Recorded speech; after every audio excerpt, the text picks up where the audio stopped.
chegou o momento de tirar as dúvidas e de mostrar a história que ela tem para contar. Qual é o seu nome completo? Nájila Trindade Mendes de Souza. E quem é a Nájila Trindade Mendes de Souza? Uma pessoa comum, que trabalha, estuda, sou modelo, estudante de design de interiores, que gosta de esportes, que treina, dança, sou filha, mãe. Vamos começar. Vítima de estupro por parte do jogador Neymar ou foi uma relação sexual consentida? Fui vítima de estupro. Você foi vítima de estupro ou foi apenas uma agressão? Agressão juntamente com estupro. Você reafirma que foi vítima de estupro? Fui. Mas por que então seu primeiro advogado disse que você relatou a ele ter sido vítima de uma agressão, não de um estupro? Primeiro que ele não estava acreditando totalmente em mim. E eu senti preconceito da parte dele. Porque ele disse pra mim que... você vai ter que cortar a unha, a gente vai ter que levar isso pra frente, mas você... Então, o que deu a entender que você foi estuprada, você não foi estuprada, você deu porque você quis, você fez porque você quis. Então, eu vou isentar essa parte, eu não vou colocar essa parte. Eu vou falar agressão... Porque eu tenho as provas, você me mostrou as provas da agressão, que foram as fotografias. E eu acho que ele só acreditou em mim porque ele viu a foto que o próprio Neymar mandou pra mim. Minha foto machucada. Como é que você conheceu o Neymar, Nájila? Através de uma rede social. Qual foi a rede social? Instagram. Como é que foram as conversas? Como é que você as escreve? Normal, eu mandei uma imagem pra ele, não era foto nude meu, era um texto, e ele respondeu e a gente começou a trocar mensagens. E depois de um tempo ele pediu o meu WhatsApp e eu passei. O próprio Neymar divulgou alguns trechos onde aparecem conversas de cunho sexual. Uhum. Quando é que essas conversas começaram? Naquele momento. Do WhatsApp. E você tinha ciência de que uma relação sexual poderia acontecer? Sim, o meu intuito era esse. Era o seu intuito? O meu intuito era ter uma relação sexual com ele. Desde quando você passou a pensar dessa forma? Quando eu comecei a falar com ele. Em que situação você viajou para Paris para encontrar o Neymar? Não entendi. Quem pagou a passagem? Ele. Ele pagou. E as suas despesas, quem pagou? Ele, do hotel. Isso ficou claro desde o início? Não, a gente conversou, eu conversei com ele como uma pessoa comum. Era um intuito sexual, era um desejo meu. Acho que ficou até claro para ele isso. E ele perguntou quando eu poderia ir e eu disse, no momento eu não posso, questões financeiras, eu não podia ir. E também questão da minha agenda, do meu trabalho, enfim.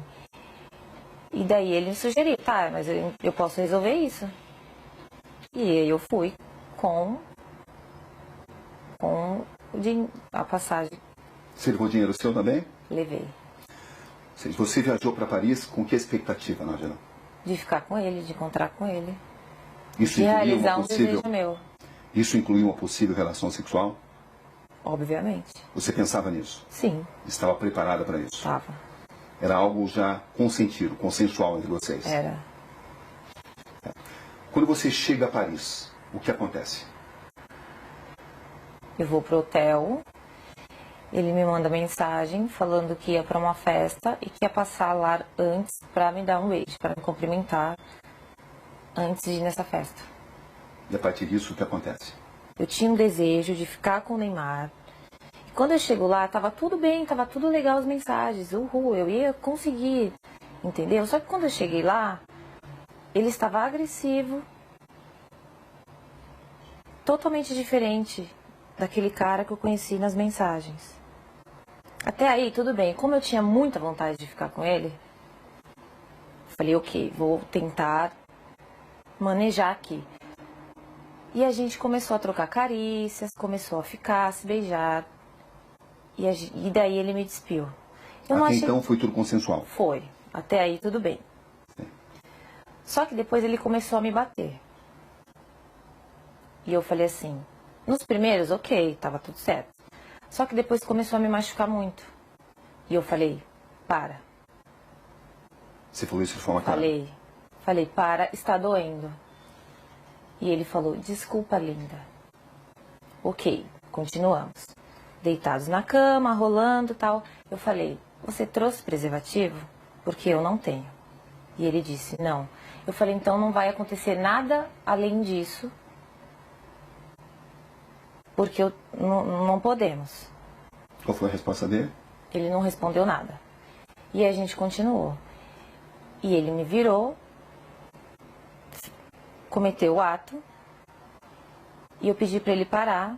Enquanto ele cometia o ato, ele continuava batendo na minha bunda violentamente. E depois eu girei. Foi tudo muito rápido, questão de segundos, e me retirei. Foi isso que aconteceu.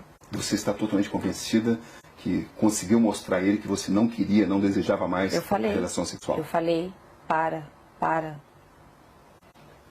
Não, para. Eu falei. E ele nunca disse nada a você? Ele não se comunicava muito. Ele só agia. Ou seja, você estava preparada para uma relação sexual consensual? Estava. E quando é que essa relação sexual consensual se transformou, na sua visão, em um ato de estupro? A partir do momento que ele se tornou agressivo, a partir do momento que eu perguntei para ele se ele tinha levado o preservativo, que eu não tinha, ele falou que não, e eu falei para ele, então não podemos. Então só vamos trocar carinho, só vamos continuar aqui. E ele concordou, com silêncio eu entendi como concordância. E quando ele me virou, ele já foi cometendo ato. Então assim, ele não entrou em um acordo comigo, não, eu não trouxe, mas eu tô afim, eu quero. Não, ele ficou calado. Então para mim, ele tinha entendido que não poderíamos ir além daquilo do que já estávamos fazendo. Ele te obrigou a manter relação sexual? A partir do momento que ele me segurou violentamente me batendo, ele estava me obrigando a ficar ali naquele lugar. Sem uso de preservativo? Sem uso de preservativo. Foi assim que aconteceu a relação sexual? Foi assim que aconteceu. Depois, quando eu saí da cama, quando eu me levantei e fui pro banheiro, eu fiquei, não acreditei, foi tipo uma decepção. E eu fiquei estarrecida, então assim, eu não consegui falar nada pra ele. Não consegui xingar, não consegui chorar, não consegui falar nada. Eu só fiquei em estado de choque, assim. E depois ele levantou, foi pro banheiro, e quando ele entrou por uma porta, eu saí por outra. Você manteve várias mensagens com o Neymar, mesmo depois desse acontecimento, dia 15? Mantive. Por que você continuou conversando com alguém que a estuprou? Porque primeiro que eu tive que assimilar tudo. Todo o acontecimento. E quando ele saiu do quarto, e eu comecei a entender tudo o que tinha acontecido comigo, e como ele foi estúpido, como ele foi ruim, como ele me violou e me violentou, eu quis fazer justiça. Porque eu não acho que só porque eu estava afim de ficar com ele, ele tinha o direito de fazer aquilo comigo. Então, no primeiro momento, eu não consegui reagir devido aos traumas. E depois eu sabia que se eu não falasse com ele normalmente, fingindo que eu não tinha entendido o que aconteceu, ele não iria mais falar comigo. Eu não teria como provar o que ele fez comigo. O pai do Neymar relata que sofreu uma tentativa de extorsão. Da minha parte, não. Você ficou sabendo disso? Fiquei. Que os seus primeiros advogados tentaram extorquí-lo. Você ficou sabendo disso? Fiquei. E eu comecei a desconfiar disso no momento que ele não deixava dar queixa. Você foi à polícia contra a vontade dos seus advogados? Foi. Inclusive, porque eu tomei essa decisão, ele decidiu abandonar o caso. Você tinha conhecimento de que tinha sido pedido uma indenização ao Neymar e ao pai dele? Não. Advogados dele, que era para falar, levar até eles o que estava acontecendo. Entendeu? Você tinha expectativa disso?